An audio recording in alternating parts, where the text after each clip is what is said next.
Hi friends, ఎలా ఉన్నారు? నేను విదర్శాను. ఈరోజు మన వీడియోలో మూడవ ప్రపంచ యుద్ధం వస్తే ప్రపంచంలో మరి ఏ దేశం ఎటువైపు నిలబడుతుంది అనే ఒక ఇంట్రెస్టింగ్ పాయింట్ గురించి మాట్లాడుకుందాం. సో మొత్తానికి ఈ మూడవ ప్రపంచ యుద్ధం జరుగుతుందా, మరి ముంచుకొస్తుందా? సో ఇట్లా ఏ వార్త చూసినా మూడవ ప్రపంచ యుద్ధం మొదలైంది అంటూ వార్తలు వస్తున్నాయి. మరి మూడో ప్రపంచ యుద్ధం జరగడానికి ప్రధాన కారణాలు ఏంటి? ఒకసారి ఇప్పుడున్నటువంటి పరిస్థితుల్లో మనం చూద్దాం. సో ముందుగా రష్యా ఉక్రెయిన్ వార్, ఈ యుద్ధం గత 3 ఏళ్ళుగా జరుగుతూనే ఉంది. కానీ మొన్న మరి ఉక్రెయిన్ డ్రోన్ అటాక్ తర్వాత రష్యా ఏకంగా 60 నుంచి 70 వేల కోట్ల ఆస్తి కలిగినటువంటి మరి యుద్ధ విమానాలను, బాంబర్లను కోల్పోయింది. ఇది ప్రపంచం మొత్తం షాక్. S-400, S-500 లాంటి అత్యాధునికమైనటువంటి డిఫెన్స్ వ్యవస్థలు ఉంటే ఎట్లా సాధ్యమైంది అని మరి కొంతమంది ప్రశ్నిస్తున్నారు. దీనంతటికి ఒకటే కారణం. సో ఒక మిసైల్ లాంచ్ అయిన తర్వాత రాడార్ పసిగట్టి దాన్ని ధ్వంసం చేస్తాయి. కానీ ఇక్కడ ఏమైందంటే ఇనప వస్తువులు కాకుండా ఒక ట్రక్కులో కేవలం చెక్క వస్తువుల లోపల డ్రోన్లను పెట్టి మొత్తం దాని చుట్టుముట్టు చేసి దాని ముందు ఒక లారీలో పెట్టి ఆఫ్లైన్ మోడ్లోనే ఒక ట్రక్లో పెట్టి డైరెక్ట్ భూమార్గం ద్వారా ఒక 4000 కిలోమీటర్లు లోపలికి పంపించి ఏర్పాట్లు చేశారు. అందుకు రష్యాలో ఉన్నటువంటి కొంతమంది దేశద్రోహులు సపోర్ట్ చేయడం జరిగింది. సో ఆ విధంగా ఉక్రెయిన్కి సంబంధించినటువంటి వాళ్ళు ఇన్ఫర్మేషన్ ఇచ్చి ఒక 18 నెలలుగా ప్రయత్నం చేసి ప్లాన్ చేసి సో ఆ విధంగా ట్రక్లను పంపించి అక్కడ దగ్గరికి వెళ్ళిన తర్వాత ఆటోమేటిక్గా రిమోట్ కంట్రోల్తో టాప్ మొత్తం ఓపెన్ అయిపోయి ఆ తర్వాత డ్రోన్స్ వెళ్ళి ఆత్మాహుతి దాడి చేసుకొని ఆ డ్రోన్స్ నాశనం అయిపోయాయి. ఎదురుగా ఉన్నటువంటి అన్ని విమానాలు నాశనం అయిపోయాయి. ఇట్లా మరి ఈ యుద్ధ చరిత్రలోనే ఆపరేషన్ స్పైడర్ వేవ్ అనేది ఒక కొత్త అధ్యాయం అన్నమాట. సో ఇప్పుడు పగతో రగిలిపోతుంది. ఇక్కడ డబ్బులు పోయిన విషయం కాదు. ఇక్కడ విషయం ఏంటంటే ప్రపంచవ్యాప్తంగా రష్యా డిఫెన్స్ వ్యవస్థ ఏమైంది, అసలు రష్యాకి ఇది ఒక ఘోర అవమానం అనమాట. మరి ఇప్పుడు డైరెక్ట్ న్యూక్లియర్ అటాక్ చేద్దామనే ఆలోచనలో ఉందా రష్యా అనే ఆలోచనలో ప్రపంచం మొత్తం ఉంది. సో ఒకవేళ అమెరికా మరి నాయకత్వంలోని నాటో కూటమి కనుక యుద్ధానికి వస్తే పరిస్థితులు ఏంటి?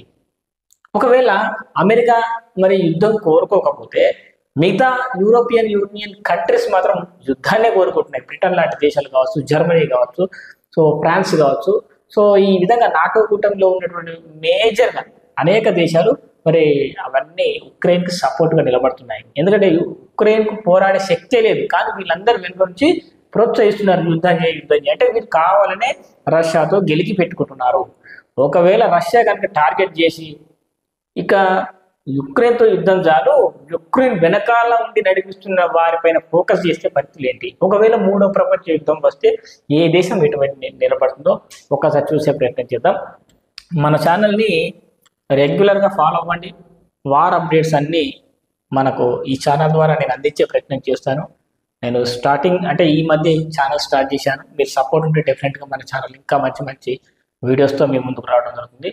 సో ఫ్యూచర్లో కనుక యుద్ధం వస్తే అన్ని ఇలాంటి మరి అత్యాధునిక ఆయుధాలే ఉపయోగిస్తారు. ఈ మధ్య డ్రోన్ల యొక్క హడావిడి బాగా ఎక్కువైపోయింది కాబట్టి ఎలాంటి డ్రోన్లను కూడా ఎవరు నమ్మే పరిస్థితి లేదు. కాబట్టి ఒకవేళ మూడో ప్రపంచ యుద్ధం వస్తే ఈ నగరాలన్నీ నాశనం అయిపోతాయి. సో ఇలాంటి పరిస్థితులే మనకు దర్శనమిస్తాయి అన్నమాట. కాబట్టి మూడో ప్రపంచ యుద్ధం తర్వాత ఇక మనుషులు అనేవారు ఉండేవారని చెప్పుకోవడానికి తప్ప యుద్ధంలో పాల్గొనని దేశాలు కూడా ఎఫెక్ట్ అవుతాయి. యుద్ధంలో పాల్గొని ఓడిపోయిన గెలిచిన దేశాలే కాదు, తటస్థంగా ఉన్న దేశాల్లో కూడా ప్రమాదమే. ఎందుకంటే కొన్ని వందల న్యూక్లియర్ వెపన్స్ కనుక వాడితే ఆ యొక్క ఆ పొగ, ఆ ధూళి, ఆ దుమ్ము ఏదైతే ఉందో ఆ వాయువు మొత్తం ప్రపంచంలోని అన్ని దేశాలకు విస్తరించింది. అది పీల్చుకున్న ప్రతి ఒక్కరూ రోగాల బారిన పడి కొన్ని నెలల వ్యవధిలోనే చనిపోతారు. అసలు మనుషులు ఉండేవారు అనేటువంటి ఆనవాళ్ళు ఉండకపోవచ్చు. అలాంటి పరిస్థితి కూడా రావచ్చు. అంటే యుద్ధం చేసినోడు యుద్ధం చేయనోడే కాదు, అంటే యుద్ధంలో సంబంధం లేని తటస్థంగా ఉన్న దేశాలకు కూడా ప్రమాదమే. సో కాబట్టి మూడో ప్రపంచ యుద్ధం జరగకుండా ఉండడం మనం అంత ఆశిద్దాం. కానీ ఇక్కడ మరి ఈ పరిస్థితులు చూద్దాం. మరి రష్యా నాయకత్వంలో రష్యా ఒకవైపు ఉంటే దానికి సపోర్ట్గా చైనా వస్తుంది. చైనా దాంతోపాటు నార్త్ కొరియా, దాంతోపాటు ఇరాన్ కూడా మరి అత్యాధునికమైనటువంటి ఆయుధాలు కలిగి ఉన్నటువంటి దేశం, డ్రోన్లు కలిగి ఉంది. కాకపోతే ఇన్ని రోజులు సీక్రెట్గా దాచిపెట్టుకుంది ప్రపంచానికి తెలియకుండా. సో నార్త్ కొరియా కంటే కూడా ఇరాన్ దగ్గరనే ప్రమాదకరమైనటువంటి ఆయుధాలు ఉన్నమాట వాస్తవం.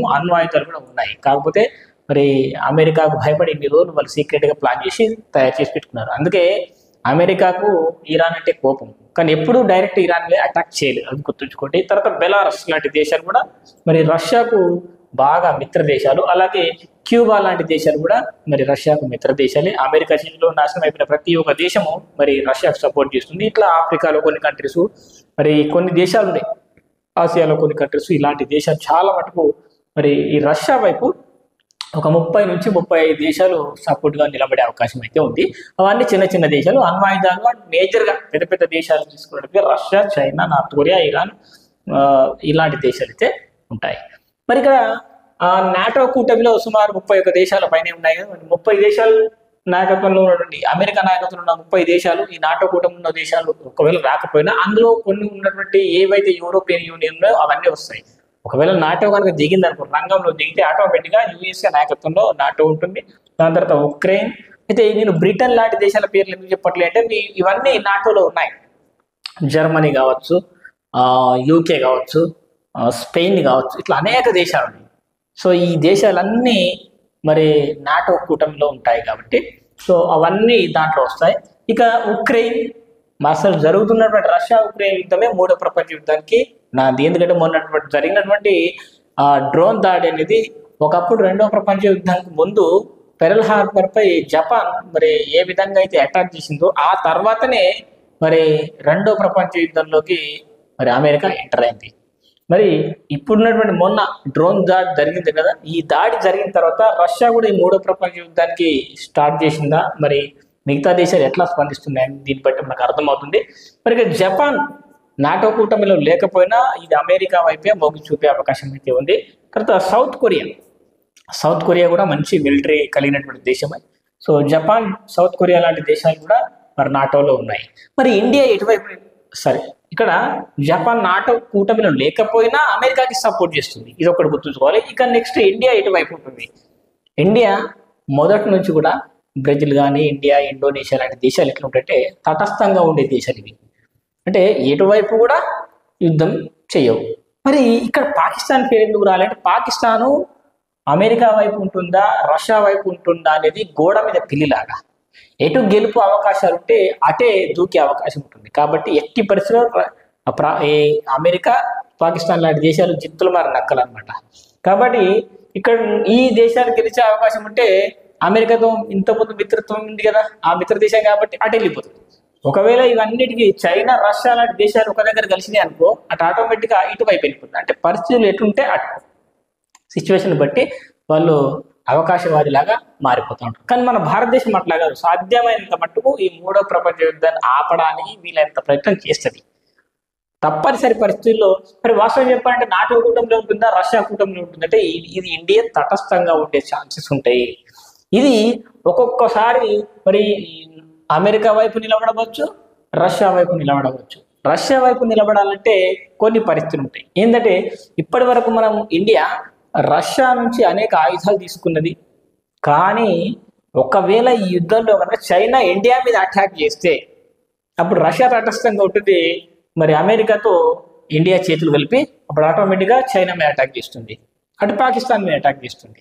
ఒకవేళ ఈ అమెరికా లాంటి దేశాలు మన ఇండియాకి వార్నింగ్ ఇచ్చి మరి రష్యా, చైనా లాంటి దేశాలు మన ఇండియాకి సపోర్ట్ చేస్తుంటే, ఈ రష్యా ఎలాగో సపోర్ట్ చేస్తుంది కానీ చైనా కూడా ఈ ఒక్కసారి అయితే పశ్చిమ దేశాల యొక్క ఆధిపత్యాన్ని పుష్ట పెడదాం, మనం అంతా ఒకటైదామని చెప్పి ఒకవేళ చైనా, రష్యాతో పాటు ఇండియా కూడా కలిసింది అనుకో, అప్పుడు పశ్చిమ దేశాల పరిస్థితి ఘోరంగా ఉంటుంది. సో పశ్చిమ దేశాలకు కూడా మన ఇండియాతో ఈ గ్రూపు ఈ రెండు గ్రూపులతో కూడా మన ఇండియాకి మంచి సంబంధాలు ఉన్నాయి. కాబట్టి సో అంత ఈజీగా ఏదో ఒక టర్న్ తీసుకునే అవకాశం అయితే లేదు. ఒకవేళ అమెరికా వైపు టర్న్ తీసుకున్నా మన భారతదేశం ఒప్పుకోరు. ఎందుకంటే భారతదేశం అనేది మొదటి నుంచి రష్యాకు మిత్ర దేశం. రష్యాకు ఇండియా, ఇండియాకు రష్యా, ఈ స్నేహం అనేది చాలా చాలా పవర్ఫుల్ ఉంది. పొరపాటున భారత్ కనుక మరి అమెరికా వైపు స్టాండ్ తీసుకుంటే భారతదేశంలో ఉన్న ప్రజలు అస్సలు ఒప్పుకోరు. ఇది గుర్తుంచుకోండి. ఒక 100 మందిని తీసుకొని ఆ 100 మందిలో మన భారతదేశం రష్యా వైపు ఉంటే బాగుంటుందా, అమెరికా వైపు ఉంటే బాగుంటుందా అని అడగండి. 100 మందికి 95%, 95% రష్యా వైపే ఉండాలని కోరుకుంటారు. మొన్న జరిగినటువంటి ఆపరేషన్ సింధూర్లో కూడా ఆ అటాక్ ఆపేసిన తర్వాత కూడా మన ఇండియా ఎందుకు యుద్ధం ఆపేసింది అని యువత నుంచి బాగా వ్యతిరేకత వచ్చింది. కానీ ప్రభుత్వం వల్ల దాన్ని సర్ది చెప్పుకోవడం కోసం సంథింగ్ ఇక ప్రజల్లో ఉన్న కోపాన్ని తగ్గించడం కోసం ఏం చెప్పిందంటే ఈ ఆపరేషన్ సింధూర్ ఆగిపోలేదు, తాత్కాలిక సీజ్ ఫైర్ అని చెప్పింది. సో ఇట్లాంటి పరిస్థితులు ఉన్నాయి. కాబట్టి ఇండియా గనక రష్యాకు వ్యతిరేకంగా యుద్ధం చేస్తే అక్కడున్న సైనికులకు మనసు మన భారతీయులు ఎవ్వరు జీర్ణించుకునే పరిస్థితులు ఉంటాయి. కాబట్టి ఎట్టి పరిస్థితుల్లో ఇండియా ప్రజల పరిస్థితులను దృష్టిలో పెట్టుకుని ఇండియా రష్యా వైపే ఉండడానికి ప్రయత్నిస్తుంది, లేదా తటస్థంగా ఉండడానికి ప్రయత్నిస్తుంది తప్ప అమెరికా వైపు ఇన్స్టెంట్గా వెళ్ళిపోయే అవకాశాలు అయితే లేవు. సో ఇప్పుడున్న పరిస్థితుల ప్రకారం అట్లా ఉంది మన దేశం యొక్క పరిస్థితి. సో ఇది ఫ్రెండ్స్, నా అనాలిసిస్ మీకు నచ్చినట్టయితే సబ్స్క్రైబ్ చేసుకుని థ్యాంక్స్ ఫర్ వాచింగ్.